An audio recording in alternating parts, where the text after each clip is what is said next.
મારી મોટી બહેન અંજલિના લગ્નને 1 વર્ષ થઈ ગયું હતું. દીદી બહુ સુંદર હતી અને જીજાજી પણ ઘણા હષ્ટપુષ્ટ હતા. લગ્ન પછી દીદી બહુ ઓછું અમારા ઘરે આવતી હતી, કારણ કે જીજાજીને દીદી વિના જરાય ચાલતું નહોતું. દીદી અને જીજાજી એકબીજાને ખૂબ પ્રેમ કરતા હતા અને એકબીજા વગર રહી શકતા નહોતા.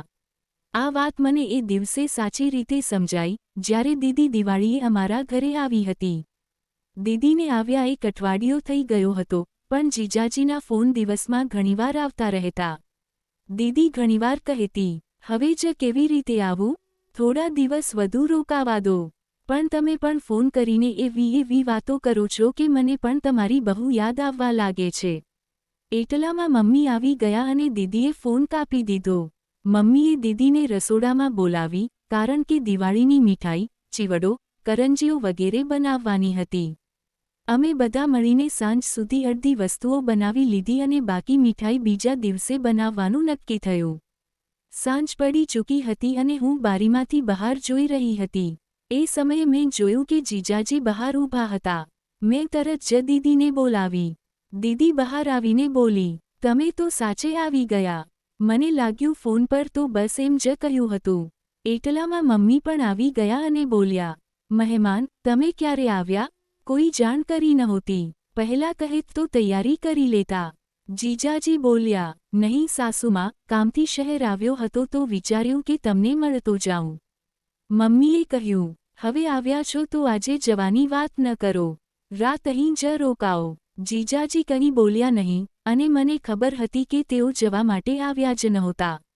થોડા સમયમાં દીદી પાણી લઈને આવી અને જીજાજીને આપતા ધીમેથી ફૂસફૂસાઈ, મને ખબર છે તમે શા માટે આવ્યા છો. 1 અઠવાડિયું પણ મારા વગર રહી શક્યા નહીં. જીજાજી સ્મિત કરીને બોલ્યા, તું છે જ એવી. આ સાંભળીને દીદી શરમાઈને હસીને ત્યાંથી ચાલી ગઈ. થોડા સમયમાં ભોજન તૈયાર થયું. બધા સાથે બેસીને ખાધું અને વાતો કરતાં કરતાં રાત પડી ગઈ. જીજાજીનું બિસ્તર બાજુના રૂમમાં પાથરવામાં આવ્યું હતું. બધા સૂવાની તૈયારી કરવા લાગ્યા. પણ હું, દીદી અને જીજાજી હજી સોફા પર ટીવી જોઈ રહ્યા હતા. ટીવી પર હમ આપકે હૈ કૌન ફિલ્મ ચાલી રહી હતી, જે મને અને દીદીને બંનેને બહુ ગમતી હતી. થોડીવાર પછી જીજાજી ઉબાસો લેતા બોલ્યા, બાપ રે, બહુ ઊંઘ આવી રહી છે. દીદીએ મનમાં સ્મિત સાથે કહ્યું, તો બાજુના રૂમમાં જઈને આરામ કરો, તમારું બિસ્તર ત્યાં જ છે. હું ફિલ્મ જોઈને આવું છું. જીજાજી થોડા નિરાશ ચહેરા સાથે રૂમમાં ગયા. મને અને દીદીને હસી આવી, પણ અમે કંઈ બોલ્યા નહીં. થોડીવાર પછી દીદીએ મને કહ્યું, છોટી, હવે મને પણ ઊંઘ આવે છે. મેં તરત કહ્યું, દીદી, તું પણ જશે તો મને ડર લાગશે. દીદી થોડી અટકી અને બોલી, બરાબર, થોડીવાર રોકાઈ જાઉં. એ જ સમયે જીજાજીએ રૂમમાંથી અવાજ આપ્યો, અંજલિ, પાણી જોઈએ. દીદી બોલી, છોટી, હું પાણી આપી આવું છું. દીદી પાણી લઈને રૂમમાં ગઈ, પણ 5 મિનિટ થઈ ગઈ, કોઈ દેખાયું નહીં. મને ડર લાગ્યો અને મેં દીદીને અવાજ આપ્યો. થોડીવાર પછી દીદી બહાર આવી. તેની સાડી અસ્તવ્યસ્ત હતી, વાળ ખુલ્લા હતા અને શ્વાસ તેજ ચાલતો હતો.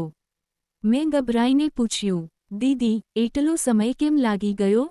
દીદી હસીને બોલી, કંઈ નહીં, જીજાજીને બહુ તરસ લાગી હતી. થોડીવાર પછી જીજાજી બહાર આવ્યા અને બોલ્યા, મારો ફોન ડિસ્ચાર્જ થવા આવ્યો છે, ચાર્જર લાવી આપશો? દીદી ચાર્જર લેવા ગઈ, અને લાંબા સમય સુધી પાછી ન આવી. પછી જ્યારે હું ચાર્જર લેવા રૂમ પાસે ગઈ, દરવાજો અંદરથી બંધ હતો. દીદીએ ખીંચાયેલી અવાજમાં કહ્યું, હવે જાને, સૂઈ જા. થોડીવાર પછી દીદી ચાર્જર લઈને આવી. મેં જોયું કે તેણે જીજાજીની શર્ટ પહેરી હતી. મેં આશ્ચર્યથી પૂછ્યું, દીદી, આ શું પહેર્યું છે? દીદી શરમાઈને બોલી, ચૂપ બેસ, હું જઈ રહી છું. પછી જ્યારે હું ચાર્જર પાછો આપવા ગઈ અને દરવાજો ખુલેલો હતો, મારા સામે જે દૃશ્ય હતું, એ મેં જીવનમાં ક્યારેય જોયું નહોતું. મારી આંખો ફાટી ગઈ. મને અંદર આવતા પહેલા અવાજ આપવો જોઈએ હતો.